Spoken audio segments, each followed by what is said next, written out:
गणेशाय नमः सरस्वते नमः श्रीरामचंद्राय नमः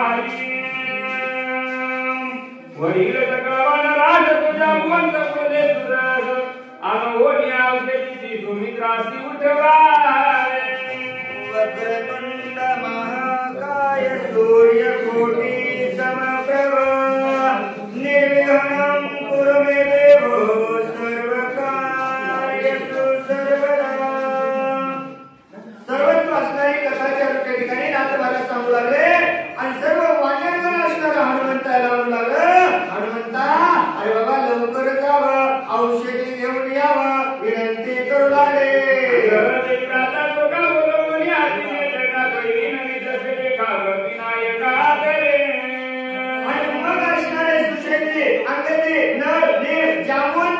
सर्वजण असणारे विनंती करू लागले।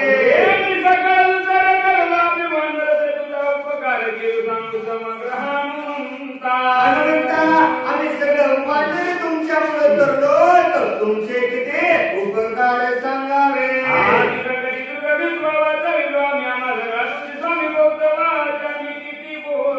अति संकटात असताना हनुमंता तुम्ही आम्हाला वाचवलं, किती असणारे उपकार सांगू।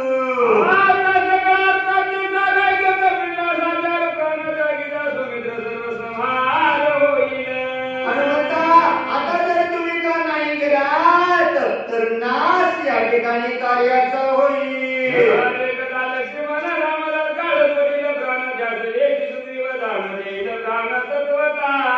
लक्ष्मण गेला महिन्याच्या नंतर राम आपला प्राण त्यागेल आणि राम गेल्याच्या नंतर सुग्रीव राहणार नाही। राम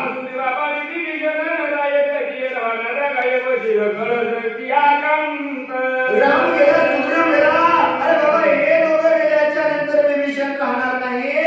मग हेच गेले तर तुमचं आमचं काय, कोणतं वानर कोणी जिवंत राहणार नाही, सगळीकडे आकांत होईल।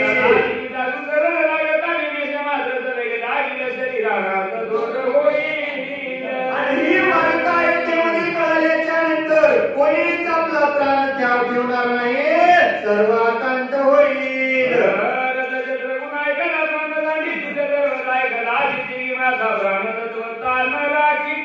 बरेच त्याग करेल, शत्रुघ्न त्याग करेल, तिने मातेला माई झाल्याच्या नंतर एकही वाचणार नाही।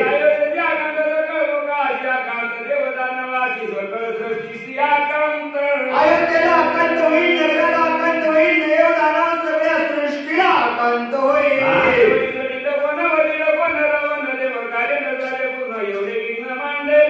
आणि काय हनुमंता किती विघ्न येईल बाबा, देवाची बांधवरी कोण सोडवल, रावणाला कोण मारेल, एवढं विघ्न येईल, म्हणून हनुमंता जायचं आहे।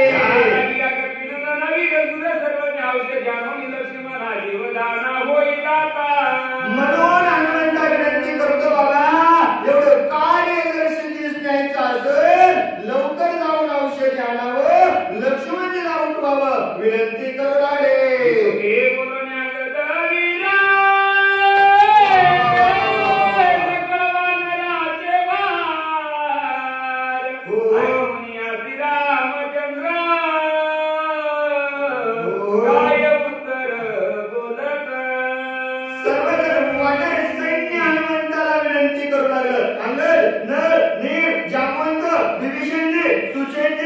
सर्वांनी विनंती केली, जगाच्या मालकांना ऐकले, जगाचे मालक असणारे हनुमंताला काय बोलू लागले। हनुमंता सर्वज्ञ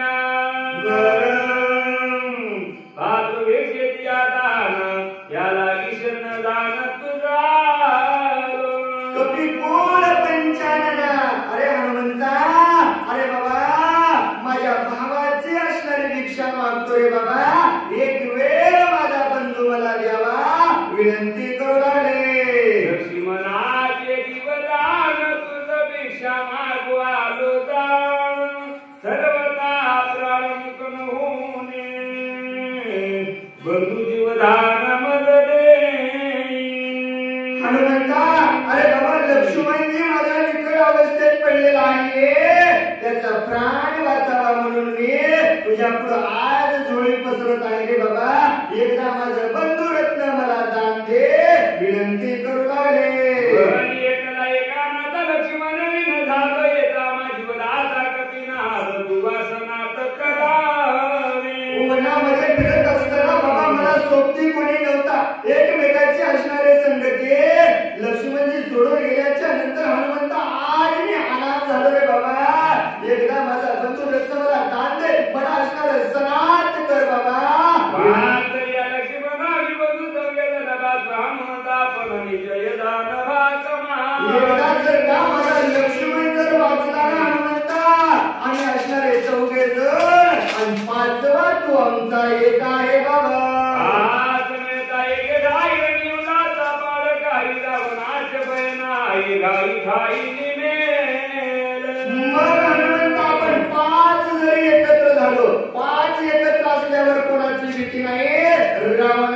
फेरीच मारू तिला मला सांगू काय माझं एक झाले व पाय झालं जर केमत कार्य सजान यो सांगेन आणि म्हणता हे काय नाव सांगा म्हणजे आत्माराचं वर्णन करून आलेलं 5 जण एकत्र आल्याच्या नंतर कुठलंही कार्य सिद्धीत जातं कोणतं कार्य आता एक मिळाली माझा उतार गोळा पाच इंद्रियाचा बाळा एक हेडा भस्म होय आणि बघा 5 एकत्र आल्याच्या नंतर 5 ज्ञानेंद्रिय 5 पंचेंद्रिय सर्वस्व 5चा मेळा एकत्र आल्यावर भस्म काय काय होतं हे 5 विषयाची विषय दिती एक निमेषात भस्म होती विषय शोभेची जगती जय 5 ही मिळती एकत्र 5 विषयाचा भस्म करण्याचं सामर्थ्य तर 5 एकत्र आल्याच्या नंतर होतं मग आपण 5 एकत्र आल्यावर सदाई करती जाणते जाणे येती पंचप्राण कळण जाणून आपण निश्चय जाण सोय होत निश्चय जाण सोय होते बाबा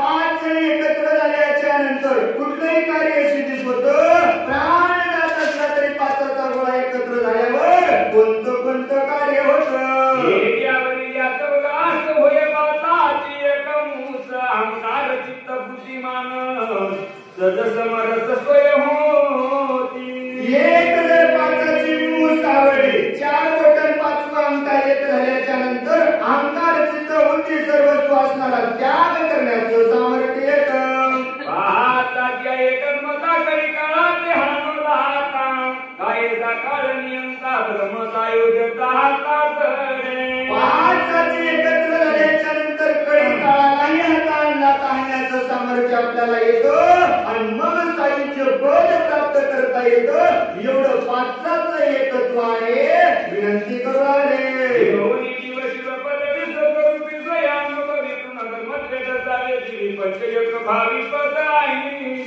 आणि तो पद प्राप्त करता येतं बाबा जीव शिव पदवी जिनोनी असणारे घेता येते पण 5 एकत्र यावं लागल या लागी कपिनंदना शीघ्र करो नित्रय नावा तरी बंधू लक्ष्मणा बहु प्रार्थना काय बोल या लागले बाबा हनुमंता किती असणारी प्रार्थना करू बाबा माझा लक्ष्मणाचा प्राण वाचव विनंती करू लागले श्रीरामाचे उत्तर कैसे तितपती समाजाय कोण्याला जे कपिल काय उत्तर बोलत जगाचा मालक सर्वस्व बोलत असताना हनुमंतरायाला असणारा त्या ठिकाणी मन चेतना असणारी प्राप्त झाली हनुमंतराय काय बोलू लागले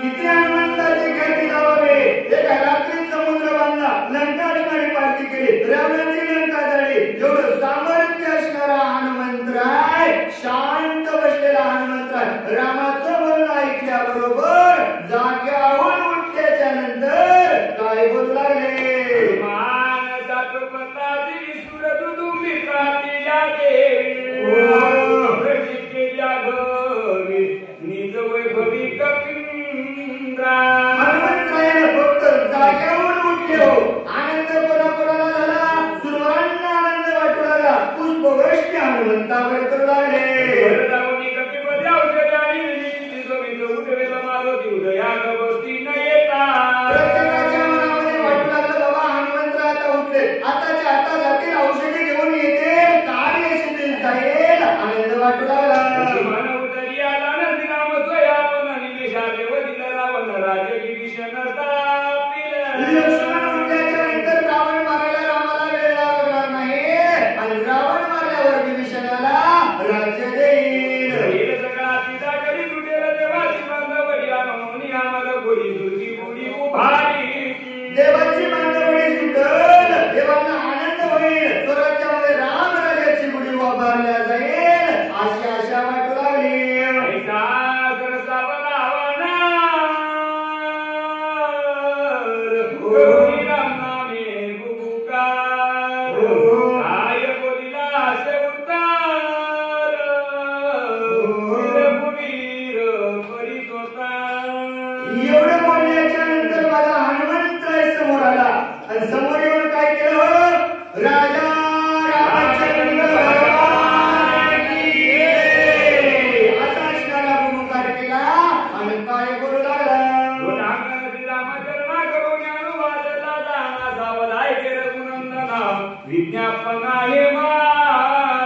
लोटांगण रामप्रभूला त्या ठिकाणी घातलं आणि लोटांगण घालून माझा हनुमंत म्हणाला, रामा ऐक, माझी विज्ञापन ऐक, काय बोलू लागले.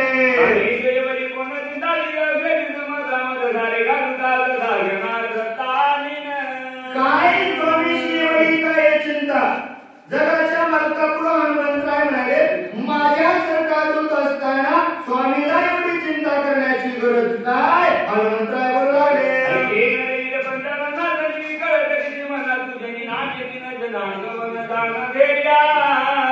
अरे बाबा पंचांना देव सर्वस्व ऐक, कशाला विकल अवस्थेमध्ये या ठिकाणी पडतोस बाबा, तुमच्यामुळं सर्वस्व आहे, विनंती करू लागले. तुझे नामे सगळी तुझे नामे वती तुझे नामे आगात शांती प्राणी पावती रघुराया. रामा सगळं तुमच्या नावामुळेच आहे, तुमच्या नावामुळे सगळ्याला यश मिळतं, तुमच्या नावामुळे सगळे तारले जातात, सर्व कार्य तुमच्या नावामुळे सिद्धित होतं. एवढं नाम तुझं गोड आहे देवा. नामी नाही जन्म मरण, नामी नाही निज पतन, नामी सदा स्वानंदन पूर्ण, नाम चिगनर भुविरा. रामा तुमचं नाव एवढं सामर्थ्यवान आहे, त्या नावाला जन्म मरण नाही. रामा त्रिकाळ टिकणारं तुमचं नाव असणारं सामर्थ्य आहे. तुमचं नाव घेतल्याच्या नंतर कार्य सिद्धीत जातं. एवढा त्रिकाळ भगवंता तुम्ही त्या ठिकाणी आहात. लक्ष्मण चिंतावया. चिंता करण्याची काय गरज आहे बाबा.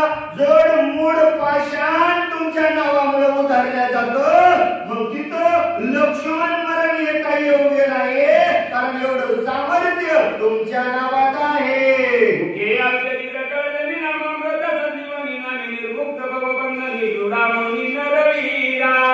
मुख्य औषधी जर कोणती असेल, नाम अमृत संजीवनी आहे.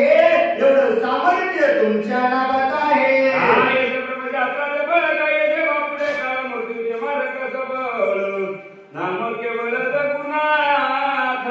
रामा तुमचं नावच सामर्थ्य आहे ना.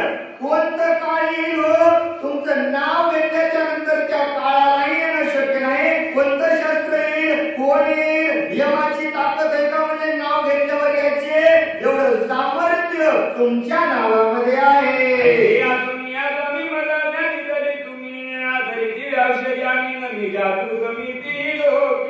एवढं सामर्थ्य भगवंता तुमच्याकडे असून सुद्धा माझ्यासारख्या पामराकडे तुम्ही एवढं कार्य सोपवलंय. रामा आताच्या आता जाईल, औषधी घेऊन येईल. हनुमंतराय बोलू लागले,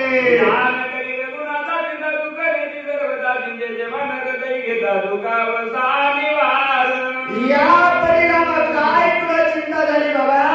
कशाला तुम्ही चिंतेचे बाण हृदयावरती घेता. सुखने राजभुवन सुखने भोगायतन दारा पुत्राची जाण सुख जाण देती सुखने दिदन संपत्ती सुखने दिगत संपत्ती सुखने दियसकृती चिंता चित्ती प्रवेश दाते तेने हे लोक चिंतेने प्राप्त होय करती चिंतेने साध योग सु चिंता धाले कबलानो हे. राम चिंता करणे योग्य नाही बाबा. चिंतेने कोणाचं चांगलं झालं नाही, चिंतेने सुख भेटत नाही, चिंतेने समाधान भेटत नाही. पोतीला आल्यावर इथं चिंता लागल्यावर पोती ऐकत येत नाही. अशी चिंता रामा माणसाला जगूही देत नाही, मरूही देत नाही. मग अशी चिंता तुम्ही का करता. हनुमंतराय बोलू लागले, आनंदाचे वर्ण समग्र चिंतेने जाळीले चवबेर चिंतेने परमार्थाचे घर निरंतर उद्घोषे. अरे बाबा परमानंदाचं भुवन सुद्धा त्या चिंतेनं जाळलं. नवे नवे परमार्थ चिंतेनं वाईट केला बाबा. परमार्थामध्ये यायचं आणि घरची चिंता लागायची, देवाची भेट नाही होणार. एवढी चिंता रामा का तुम्ही करतात. हनुमंतराय बोलू लागले, महात्मा श्रीरामचंद्र चिंतेने केला असे किंकर इतराचा कायचा विचार चिंता दुस्तर श्रीराम. दुस्तर आहे बाबा. चिंतेनं कोणाचं चांगलं केलं नाही. जगाचा मालक असणारा माझा रामप्रभू काय केलं हो. चिंतेनं किंकर केला हो. दुसऱ्याच्या पुढे हात पसरण्याची वेळ कोणामुळे आले? चिंतेमुळे आले. मग रामा तुमच्यावरही येळ येत असत तर मग आम्ही चिंता केल्यावर आमचं काय खरं आहे बाबा? म्हणून चिंता करू नका. करिता तुझे नाम पाहू एवढा तुझा नाम निर्भाव महाभाव श्रीराम. महाभाव असणारे रामा तुम्ही आहात. एवढी चिंता करत असताना जर तुमचं नाव घेतल्याच्या नंतर चिंता दूर होते. एवढं सामर्थ्य तुमच्यामध्ये आहे.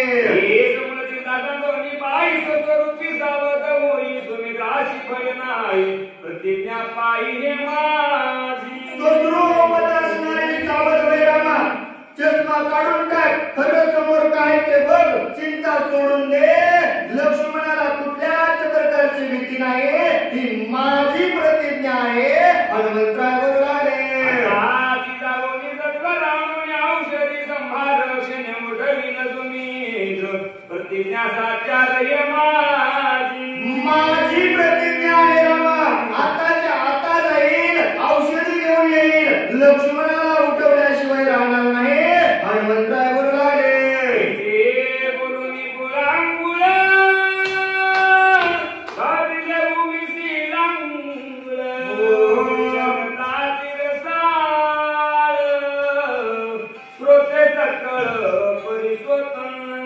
एवढं माझ्या हनुमंतरायानं बोलल्याच्या नंतर राम नामाचा जयकार केला.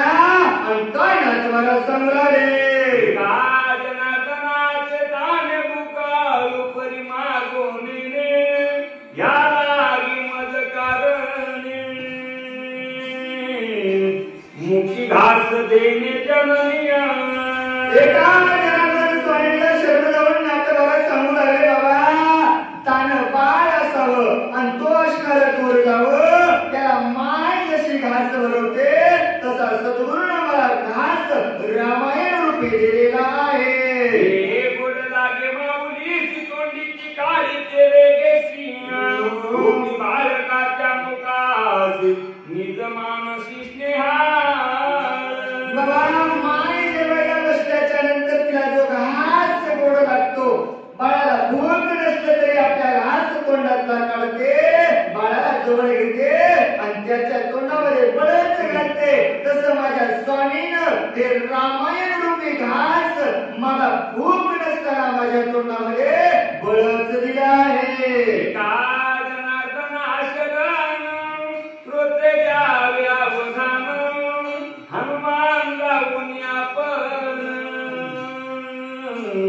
औषधी आगमन करिला. एका जनार्दन स्वामीला शरण जाऊन त्या ठिकाणी नाथबाला सांगू लागले बाबा लांबच चाललेली कथा आम्ही याच ठिकाणी सांगतेकडे देत आहोत. हनुमंतराय जाते दिव्य असणाऱ्या औषधी घेऊन येते. अशी गोड रसाळ कथा पुढच्या